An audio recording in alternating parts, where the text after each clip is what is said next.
स्वामी सर्वांना श्री स्वामी समर्थ. आता बऱ्याच ताईंचे दादांचे मेसेज मला आलेले.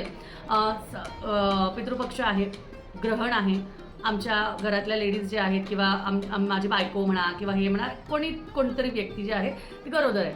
मग पितृपक्षातल्या 15 दिवसात त्यांची जी डिलेवरी झाली किंवा ग्रहण काळात त्यांची डिलेवरी झाली तर मग मुलाला किंवा बाळाला दोष लागेल का किंवा त्यामध्ये प्रॉब्लेम येतील का? तर असं नाही. कोणतीही गोष्ट जेव्हा व्हायची असते ती तेव्हा विधी लिखित असते आणि त्यानुसार ती गोष्ट त्या पद्धतीनेच होते. हां, जर का तुमच्या बायकोला म्हणा, बहिणीला म्हणा, कुणालाही जर का तुम्हाला असं वाटतं की त्या दिवशी त्रास होतोय, तिला डॉक्टरकडे घेऊन जा, त्या पद्धतीने तुम्ही तिची ट्रीटमेंट करायला सुरुवात करा. पण पितृपक्ष आहे, त्याचबरोबर ग्रहण आहे, मग कसं करायचं असं करू नका, कारण हे विचार थोडे वेगळे आहेत.